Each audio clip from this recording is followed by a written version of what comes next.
Ele não tinha qualquer beleza ou majestade para nos atrair. Nada havia em sua aparência para o desejarmos,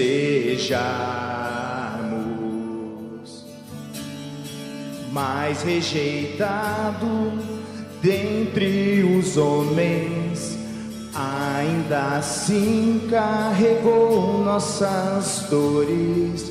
O seu castigo nos traz paz e a esperança não se esvai. A oferta pela culpa ele ofereceu para satisfazer o Criador. Ele morreu para que a sua luz em nós pudesse brilhar. O Filho do amor se entregou em nosso lugar.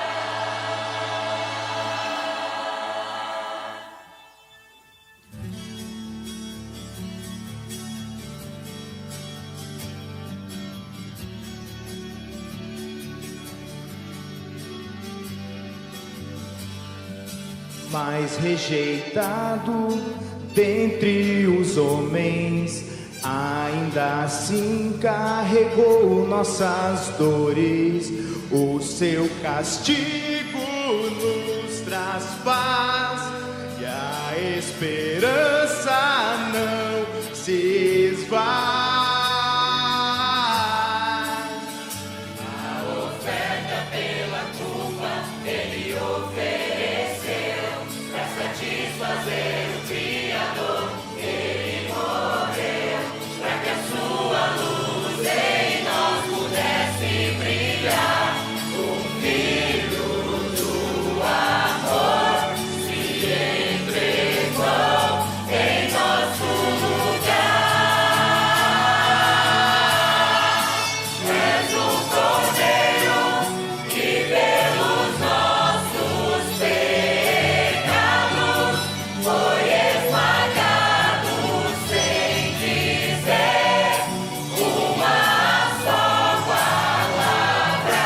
Se entregou aos bravos, derramou sua vida até a morte, provando a ira amarga pra nos dar sua doce graça e nos fazer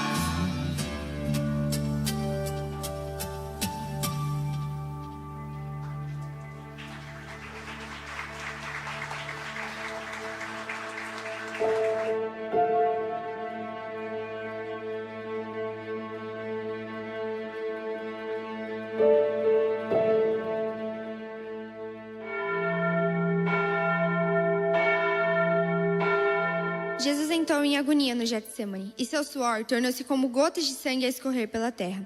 O terror, o susto, a angústia terrível de sentir-se carregando todos os pecados dos homens deve ter esmagado Jesus. Tal tensão extrema produz o rompimento das finíssimas veias capilares que estão sob as glândulas sudoríparas. O sangue se mistura ao suor e se concentra sobre a pele, e então escorre por todo o corpo até a terra. Conhecemos a farsa do processo preparado pelo Sinédrio Judaico, com o envio de Jesus a Pilatos e o desempate entre o procurador romano e Herodes. Pilatos cede e então ordena a flagelação de Jesus. Os soldados o despojam e o prendem pelo pulso a uma coluna do pátio. A flagelação se efetua com tiras de couro múltiplas, sobre as quais são fixadas bolinhas de chumbo de pequenos ossos. Os carrascos devem ter sido 2, um de cada lado, e de diferentes estaturas. Golpeia com chibatadas a pele, já alterada por milhões de microscópicas hemorragias do suor de sangue. A pele se dilacera e se rompe, o sangue espirra. A cada golpe, Jesus reage em um sobressalto de dor.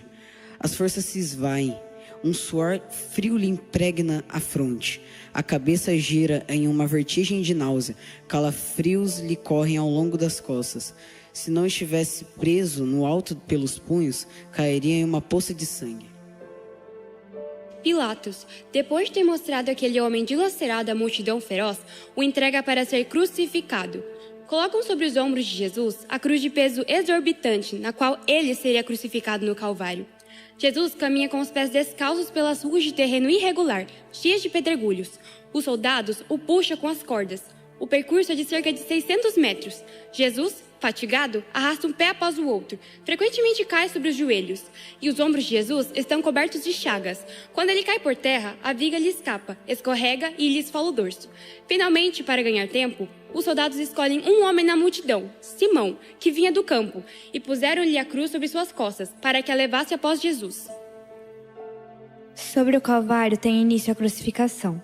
Os carrascos despojam aquele que foi condenado por seu povo, mas sua túnica está colada nas chagas, e tirá-las produz dor atroz. Quem já tirou uma atadura de gaze de uma grande ferida percebe do que se trata. Cada fio de tecido adere à carne viva. Ao levarem a túnica, se laceram as terminações nervosas, postas em descoberto pelas chagas. Os carrascos dão um puxão violento. Há um risco de toda aquela dor provocar uma síncope, mas ainda não é o fim. O sangue começa a escorrer. Jesus é deitado de costas. As suas chagas se incrustam de pó e pedregulhos. Depositam-no sobre o braço horizontal da cruz. Os algozes tomam as medidas. Com uma broca, é feito um furo na madeira para facilitar a penetração dos pregos. Os carrascos pegam um prego, um longo prego pontudo e quadrado, e apoiam-no sobre o pulso de Jesus. Com um golpe certeiro de martelo, o plantam e o rebatem sobre a madeira. Jesus deve ter contraído o rosto assustadoramente. O nervo mediano foi lesado. Pode-se imaginar aquilo que Jesus deve ter provado. Uma dor lancinante, agudíssima, que se difundiu pelos dedos e espalhou-se pelos ombros, atingindo o cérebro. A dor mais insuportável que o homem pode provar, ou seja, aquela produzida pela lesão dos grandes troncos nervosos. Provoca uma síncope e faz perder a consciência. Em Jesus, não. O nervo é destruído só em parte. A lesão do tronco nervoso permanece em contato com o prego. Quando o corpo for suspenso na cruz, o nervo se esticará fortemente, como uma corda de violino esticada sobre a cravelha. A cada solavanco, a cada movimento, virará despertando dores dilacerantes, um súplico que durará horas. O carrasco e seu ajudante empunham a extremidade da trava, elevam Jesus, colocando-o primeiro sentado e depois em pé, consequentemente fazendo-o tombar para trás. O encostam na estaca vertical, depois, rapidamente encaixam o braço horizontal da cruz sobre a estaca vertical. Os ombros da vítima esfregam dolorosamente sobre a madeira áspera. As pontas cortantes da coroa de espinhos penetram o crânio. A cabeça de Jesus inclina-se para a frente. Uma vez que o diâmetro da coroa o impede de apoiar-se na madeira, cada vez que o mártir levanta a cabeça, recomeçam as pontadas agudas de dor. Pregam-lhe os pés. Jesus tem sede. Não bebeu desde a tarde anterior. Seu corpo é uma máscara de sangue. A boca está semiaberta e o lábio inferior começa a pender.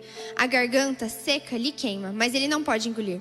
Tem sede. Um soldado lhe estende sob a ponta de uma vara uma esponja embebida ácida em uso entre os militares. Tudo aquilo é uma tortura atroz. Um estranho fenômeno se produz no corpo de Jesus. Os músculos dos braços se enrijecem em uma contração que vai se acentuando. Os deltoides, os bíceps esticados e levantados. Os dedos se curvam. É como acontece a alguém ferido de tétano. A isso que os médicos chamam tetania. Quando os sintomas se generalizam, os músculos do abdômen se enrijecem em ondas imóveis. Em seguida, aqueles entre as costelas, os do pescoço e os respiratórios. A respiração se faz pouco a pouco mais curta. O ar entra com um sibilo, mas não consegue mais sair. Jesus respira com o ápice dos pulmões.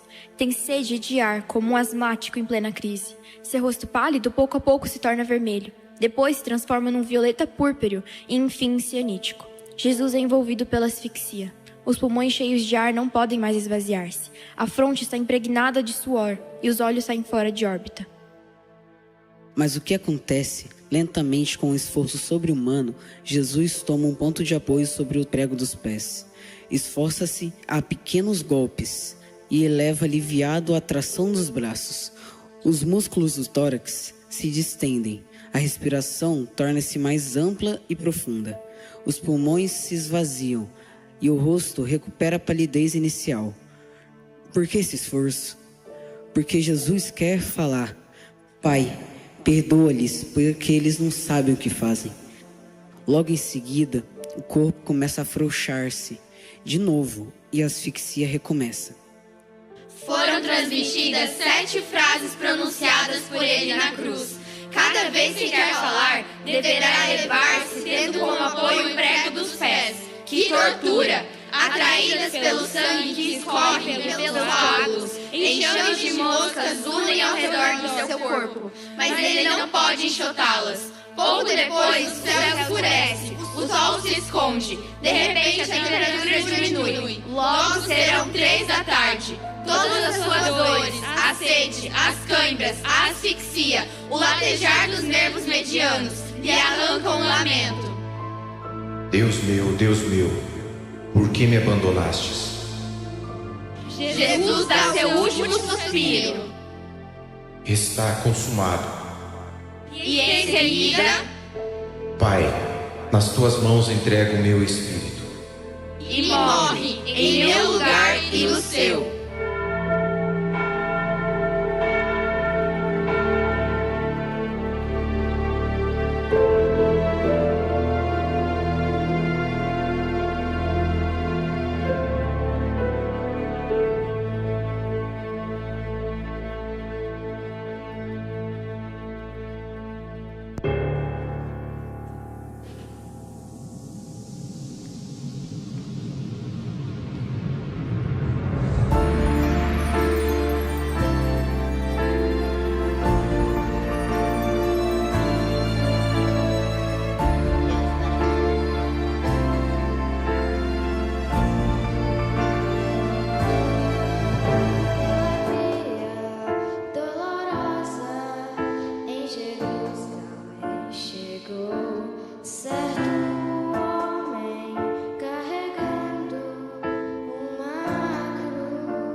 Este não foi o fim. Ele ainda ressuscitaria. Ele ainda venceria a morte. Mas antes, gostaria de apresentar a vocês algumas pessoas que foram curadas e que tiveram suas vidas transformadas. Hoje, vocês ouvirão histórias de quem viveu esses milagres. Homens e mulheres que sentiram o poder de Jesus e nunca mais foram os mesmos. Eles estão aqui. Eles têm algo a contar. Eu não sofria, não fisicamente. Isso já era algo que eu esperava. Mas a dor mais profunda que eu sentia, vinha do olhar das pessoas, das palavras que nunca eram ditas, mas estavam sempre lá. Imunda, maldita, indesejada. Eu era uma mulher marcada pela minha doença, uma doente. Por 12 anos, 12 longos anos eu sofri. Mas naquele dia, eu ouvi falar dele. Havia rumores, histórias sobre um homem que curava, que tocava os que ninguém mais tocava. E então eu pensei, eu preciso de algo que eu nunca antes encontrei. Eu não sabia como, eu não sabia por onde, mas eu sabia que eu precisava. Eu via a multidão ao redor dele. Tantas pessoas tocando, chamando, e eu, pequena, invisível, tentando passar despercebida.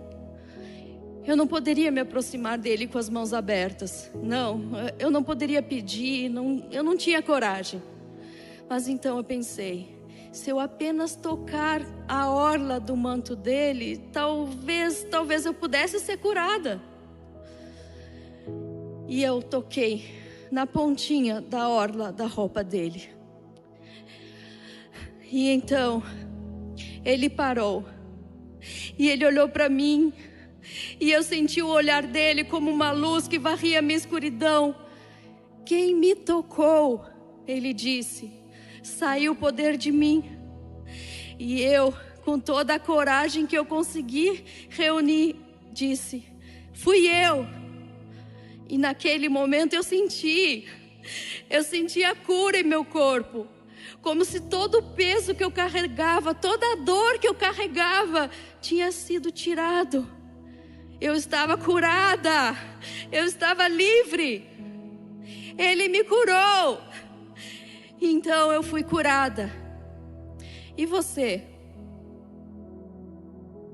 Escuridão. Sempre escuro, sempre sozinho. Não sabia o que é o azul do céu, nunca tinha visto o rosto de minha mãe.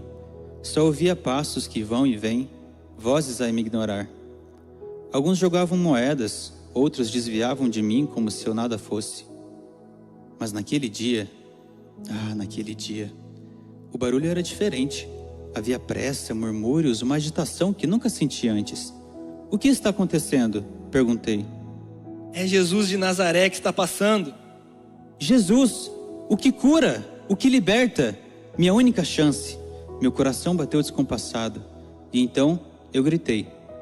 Jesus, filho de Davi, tem misericórdia de mim. Mandaram me calar. Disseram que eu incomodava. Mas que me importa? Eu já vivia no silêncio de todos. Então eu gritei ainda mais alto. Filho de Davi, tem misericórdia de mim. E ele parou. A multidão silenciou. Ouvi passos vindo em minha direção. Coragem, levanta-te, ele te chama. Ele me chamou? Minhas pernas fraquejavam. Me guiaram até ele. Senti sua presença antes mesmo de ouvir sua voz. E então ele perguntou. O que queres que eu te faça? O que eu queria? Eu queria tudo. Mas antes de tudo, Senhor, que eu veja. Então veja, a tua fé te curou.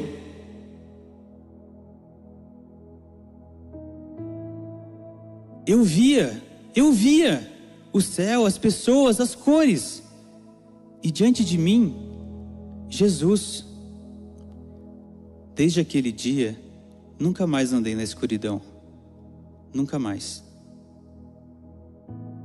Eu fui ao poço naquela tarde, como sempre faço. Fui ali buscar água, o mesmo ritual de todos os dias. Mas naquele dia, aquele dia foi diferente. Eu não esperava encontrar ninguém, não esperava que ele estivesse lá. Eu vi um homem, um judeu sentado perto do poço. E eu sou uma mulher samaritana. Mas ele me olhou nos olhos. E então ele me pediu para que eu lhe desse água. Eu fiquei surpresa. Como assim? Um judeu pedindo ajuda a uma mulher samaritana? Mas ele falou de algo que eu não entendia. Ele disse que se eu soubesse quem ele era, eu pediria algo maior do que água. Algo maior? E então ele falou a verdade sobre a minha vida. Uma verdade. Ele me ofereceu essa água viva. E ao receber essa oferta, algo dentro de mim se transformou. Eu senti algo que nunca tinha sentido antes. Eu senti paz. Eu senti paz. Eu senti que minha vida não tinha mais que ser definida pelos meus erros. Ele me mostrou que a água que eu buscava não era dessa terra. Não era nada que esse mundo pudesse me oferecer. Eu corri de volta para a minha cidade sem vergonha. Eu fui e disse a todos que encontrei. Eu disse: venham ver esse homem que me disse tudo sobre a minha vida. Será que ele não é o Cristo? Eu não sabia de onde vinha tanta coragem, mas eu tinha que compartilhar com todos. Eu tinha que contar a eles o que aconteceu, o que ele me deu. Eu não sou mais uma mulher que veio ao poço sozinha. Eu sou uma mulher que encontrou água viva. E mais importante, eu sou uma mulher que foi amada por ele. Não importa quem ou o que eu sou. Ele me mostrou que a verdadeira liberdade vem de conhecer e aceitar o amor dele.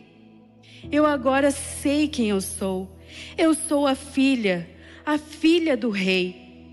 E você também pode beber dessa água, porque essa água é para todos nós. Que dia incrível, um dia quente e ensolarado. Estou tão alegre e ansioso aqui sentado na encosta da montanha, cercado por uma multidão enorme de pessoas. Estamos todos aqui para ouvir Jesus ensinar. O seguimos há um tempo. Ele é tão sábio e faz com que eu queira ouvir e aprender mais e mais. Enquanto Jesus ensinava, eu me aproximei com tudo que eu tinha levado para o meu almoço e senti um desejo enorme de compartilhar com Jesus e com a multidão. Tinha muita gente com fome, inclusive eu, só que não tinha comida para todo mundo. E vocês não vão acreditar. Sabe aqueles pães e peixes que minha mãe preparou para mim? Pois é, eu dei para os discípulos de Jesus. O discípulo André me notou e perguntou: "O que você tem aí, menino?" Eu respondi: "Tenho 5 pães e 2 peixinhos e quero muito dividir com todo mundo." André sorriu e disse: "Isso é muito generoso da sua parte, menino. Vamos até Jesus e veremos o que ele fará." Jesus me olhou e olhou para minha cesta e disse: "Obrigado, menino. Isso é exatamente o que precisamos." Jesus pegou os pães e peixes e deu para os discípulos dele distribuírem. E sabe o que aconteceu? Uma coisa muito estranha. Não importava o quanto eles distribuíssem, havia sempre mais e mais, o suficiente para aquela gente toda. Todos ficaram admirados. Tinha tanta comida, todo mundo comeu. E eu também não fiquei de fora. Fiquei radiante de alegria. Jesus estava dizendo que ele é o pão da vida. Eu não entendi muito bem o que ele queria dizer, mas foi incrível. É um milagre. Jesus é o Filho de Deus e pode fazer coisas incríveis. Eu quero ser um discípulo dele. Estou tão feliz por poder ajudar e sinto que eu fiz algo muito importante hoje. E quero continuar ajudando e aprendendo mais sobre ele. Será que posso ouvir Jesus amanhã de novo? Eu quero aprender mais sobre ele. Eu estava morto, não no sentido figurado. não apenas exausto de um cansaço que o tempo e os problemas da vida trazem. Não, eu estava realmente morto. Não havia mais respiração no meu peito, nem batimento no meu coração, nem qualquer tipo de esperança.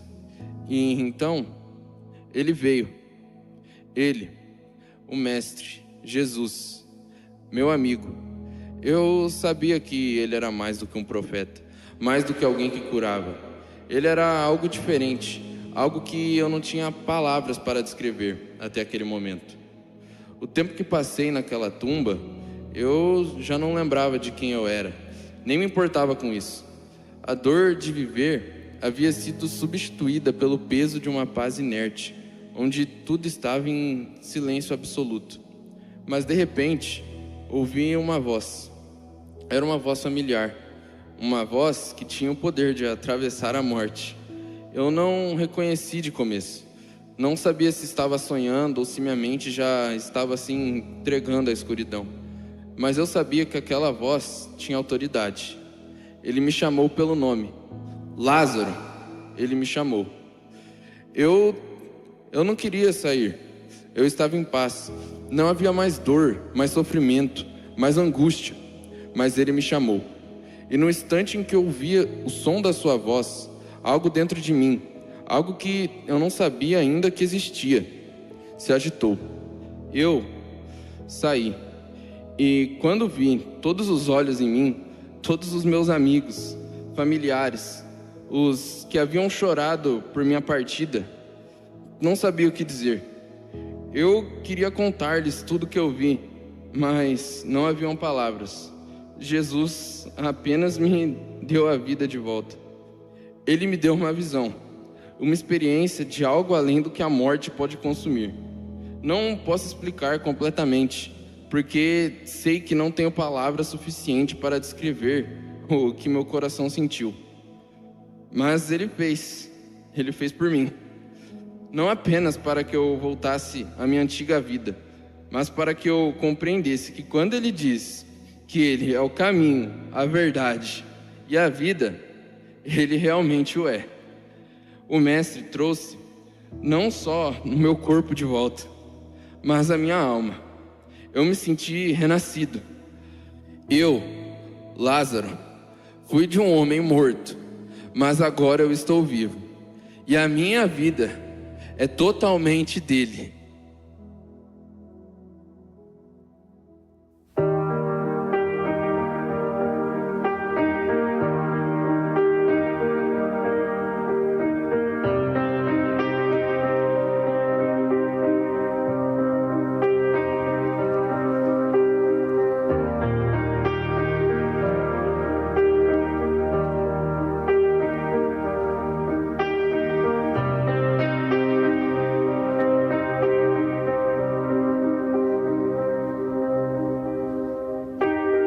Ele fez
o cego enxergar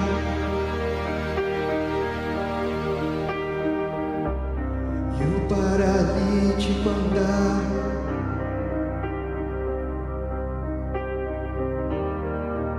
Fez o morto ressuscitar. E a tempestade acalmar. Mas eu penso que nenhum destes foi o seu maior.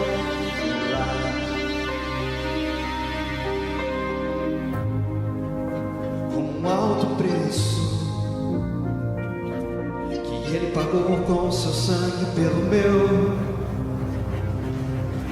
pecado. Foi a cruz, seu maior milagre. Foi a cruz, ela me fez renascer. Foi a cruz.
A morte de Jesus parecia o fim, mas não foi.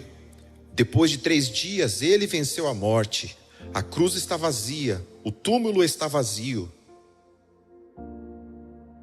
Ele se foi. Não sei o que fazer. Meu coração não sabe mais como respirar sem ele. Nós vamos cuidar de tudo, Maria. Vamos levar os perfumes, fazer o que ele merece. Sim, nós devemos cumprir o que prometemos a ele. Ele sempre disse que a morte não seria o fim. Vamos cuidar do seu corpo, como ele nos ensinou a cuidar uns dos outros. O túmulo está aberto, mas quem poderia ter feito isso? Será que alguém roubou o corpo? Não pode ser, ninguém poderia. Não temam, eu estou aqui. Mestre, você? Não, como? Você morreu. Eu morri, mas a morte não teve poder sobre mim. Eu sou a ressurreição e a vida. Não tenham medo. Maria, eu voltei para você como prometi. É verdade, é realmente você? Como? Como estamos aqui diante de ti? Não podemos acreditar. Mas isso não é possível. A morte não pode ser derrotada. Como estamos testemunhando isso? Eu vim para dar vida, para mostrar que o amor de Deus é mais forte do que a morte. O que vocês veem não é apenas um corpo, mas a promessa cumprida. Eu venci a morte, e agora com vocês, a vida verdadeira começa. Mestre, você vive. Você está aqui conosco. Não tenho palavras, mas meu coração te vê, te sente. A esperança agora ela é viva novamente.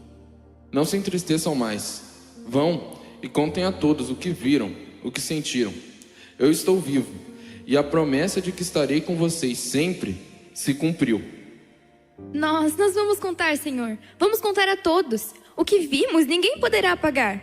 Sim, e que todos saibam que a minha paz está com vocês. Não temam, pois eu estou com vocês até o fim dos tempos. Ele vive. Ele realmente vive. O mundo nunca mais será o mesmo. A morte foi vencida. Ele é o Filho de Deus. Ele é o Salvador. E nós fomos as primeiras a ver. Ele nos escolheu para testemunhar a sua vitória sobre a morte. Nunca mais seremos as mesmas.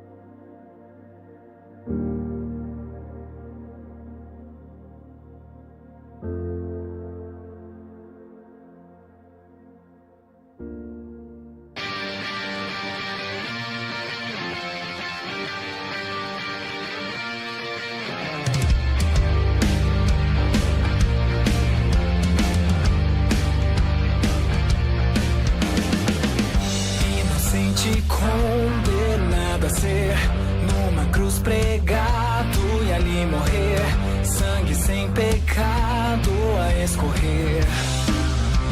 O rei dos judeus, humilhado em sofrimento e dor, por justiça e singular amor, plano pra salvar todo pecador.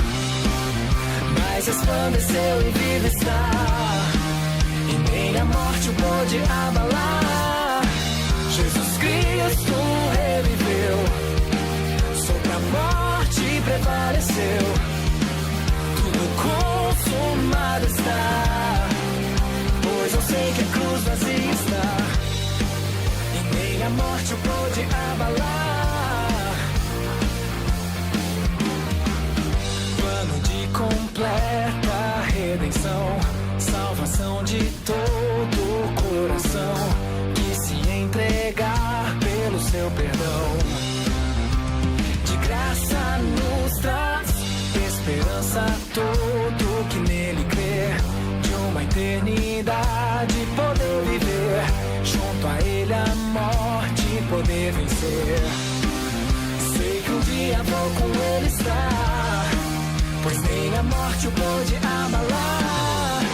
Jesus Cristo reviveu, sobre a morte prevaleceu. Tudo consumado está, pois eu sei que a cruz vazia está, e nem a morte pôde abalar. Eterno amor, precioso amor, que se humilhou em meu lugar. Estranho, incomparável amor, que nem a morte pôde abalar. Eterno amor, precioso amor, que se humilhou em meu lugar. Estranho, incomparável amor, que nem a morte pôde abalar. Cristo reviveu, sobre a morte prevaleceu. Tudo consumado está, pois eu sei que a cruz vazia está. Jesus Cristo reviveu, sobre a morte prevaleceu.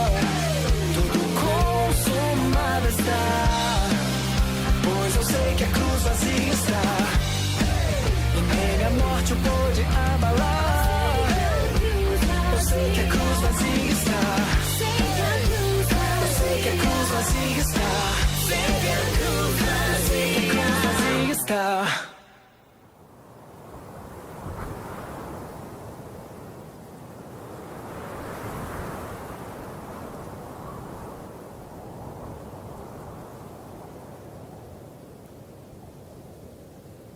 E depois disso, o impossível aconteceu muitas vezes.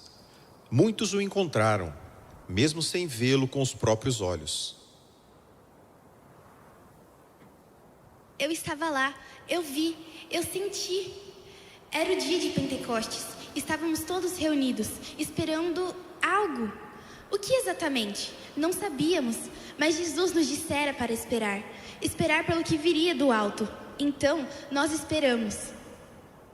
De repente, um som poderoso, como de um vento impetuoso, encheu toda a casa. Era como se os céus tivessem se aberto e um rio de poder estivesse sendo derramado sobre nós. Então, línguas de fogo.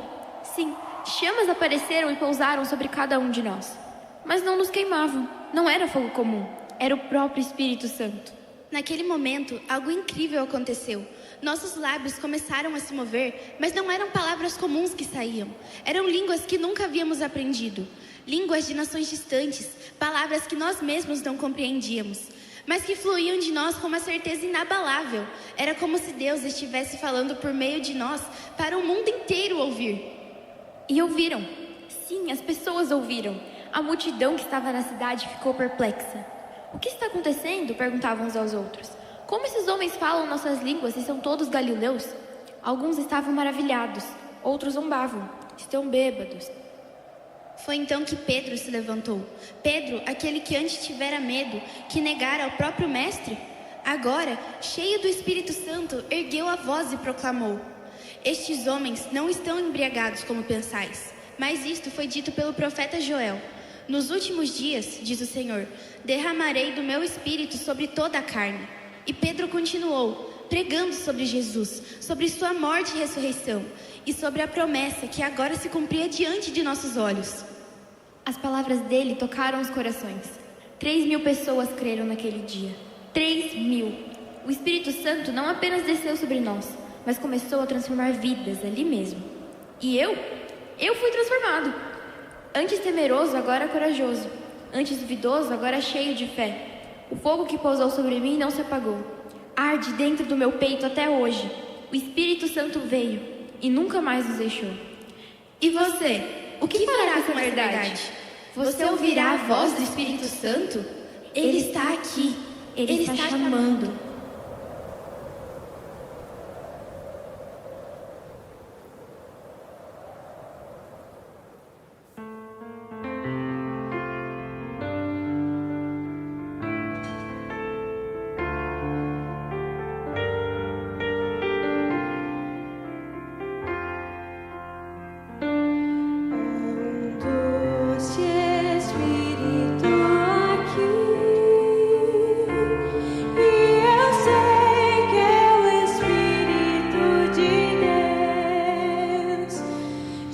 Podemos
Filho, onde estão os teus acusadores?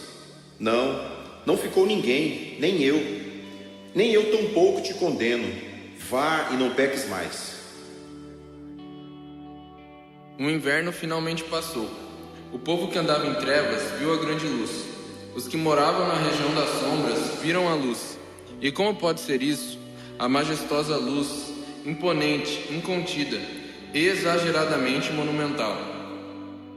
De alcance universal e de efeitos permanentemente irrefutáveis, ali, misteriosamente contida, assombrosamente condensada, vestida de pele e osso, com pequenas mãos e olhinhos apertados, repousando sereno numa manjedoura, era o filho prometido ao homem pecador. A promessa feita ao desgarrado, o feixe de esperança, a qual se agarraram homens e mulheres. Ao longo dos séculos de escuridão, a confiança depositada na história insistente de um Salvador. Ali com pés, mãos, ganhou um sorriso, a incandescente luz. Atestada pela natureza, reverenciada pelos astros, aclamada pelos homens, procurada pelos forasteiros, percebida pelo inimigo insolente. A luz estava finalmente entre nós e vimos a sua glória, como se fosse o próprio Filho perfeito de Deus. E ele, na verdade, o é. É a imagem do Deus invisível, o espelho perfeito do divino. Cada um de seus movimentos foi um reflexo do caráter irrepreensível do Pai. Sua fala, um eco da vontade perfeita de Deus. Seus atos, uma demonstração dos juízos e da misericórdia entre os homens. E isso porque foi do agrado do próprio Pai que nele habitasse em toda a plenitude. Nele que todas as coisas foram feitas e no qual tudo subsiste. O que é invisível, o invisível, tronos, dominações, tudo partiu dele e existe por meio dele. E esteve entre nós e vimos, esteve e nós vimos a sua sabedoria deslumbrante. Ainda menino discutindo com gente já vivida, vimos a sua graça e bondade. Quem mais tocaria em gente impura, defenderia as mulheres e comeria com os pecadores? Vimos o seu poder sobre homens, demônios e até mesmo sobre a fúria dos mares. Vimos sua santidade e poder. Quem mais bradaria com tamanho zelo em favor de Deus, diante de comerciantes vigaristas, sacerdotes enganadores, ricos corruptos, escândalos de toda mensagem, subvertendo a cabeça dos que confiavam em si mesmo. Deu pão aos famintos e amou até o fim. Vimos o seu amor, estava conosco o próprio amor, e o que fizemos com ele, nós o matamos. Porque todos nós não éramos outra coisa que não inimigos mortais de Deus, avessos ao seu padrão, rivais de sua bondade, opositores da justiça. Não queríamos o seu amor, nem pedimos por sua graça, mortos. Não podemos oferecer outra coisa ao menino Deus entre nós que não fosse a própria morte. O levamos para o madeiro para confirmar de uma vez por todas nossa deslealdade sobre o seu ser. E ali, pendurado em vergonha, rimos, banqueteamos e blasfemamos contra a luz. Outros de nós se esconderam e o abandonaram, mas nenhum de nós o amou até a morte. Enquanto pensávamos que era um pobre coitado aflito, ele estava, na verdade, levando sobre si nosso próprio castigo e miséria. Em sua carne rasgada, nossas feridas eram curadas. Em sua vergonha, nossa culpa extinguida. Por meio do sangue precioso do Cordeiro mudo, que jorrava, nossas maldições eram exorcizadas. E quando recebeu o castigo misterioso da ausência do próprio Pai, fomos reconciliados. Morreu o precioso Cristo em vergonha, em desprezo, e sob a pesada mão da mais furiosa ira esmagadora de Deus. Morreu, o sol se escondeu, os anjos desabaram em dor, e o Filho se foi. Morreu. Mas como poderia a morte, que nada mais é que uma de suas servas, assegurar? Como poderia sucumbir sob o castigo de Deus aquele que suporta em si mesmo toda a sua justiça, pois é Deus? Como não seria perfeito e definitivo o guarda de Deus para si mesmo? Como poderia desvanecer em trevas e abrir o sol da justiça? Rasgando as trevas como uma cortina de seda, veio subindo a luz. Então raiou, o inverno apático se dissolve em cores, a morte é vencida pela vida, o bem triunfa sobre o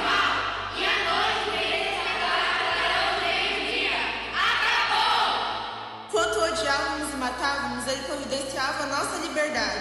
Acabou! Enquanto rimos de suas dores, ele aspirou as nossas.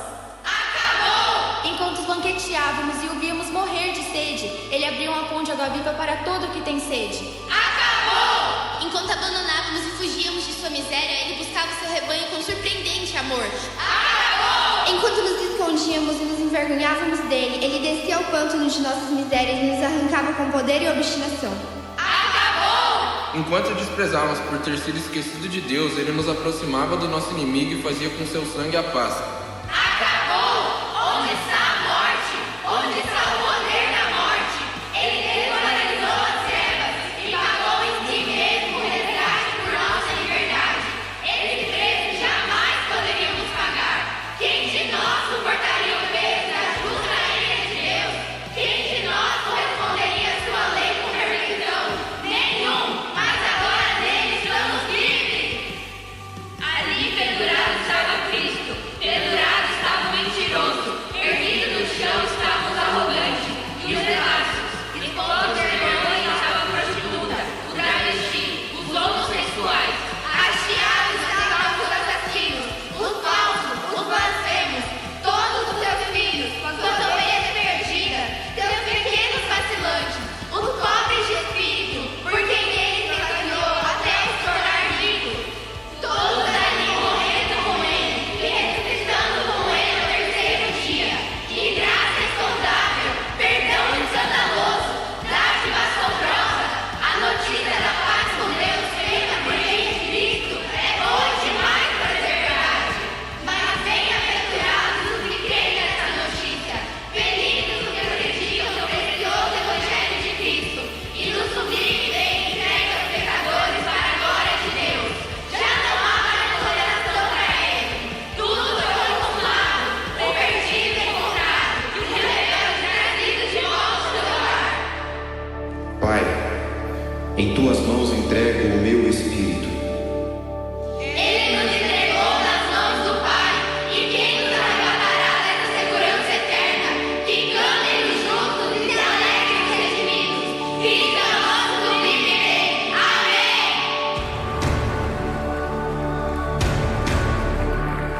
Devemos esperar para sempre. Cantem ao eterno Deus, pois nada consegue se comparar. Cantem ao eterno Deus, teu reino será para sempre. Cantem ao eterno Deus, pois nada consegue se comparar. Cantem ao eterno Deus.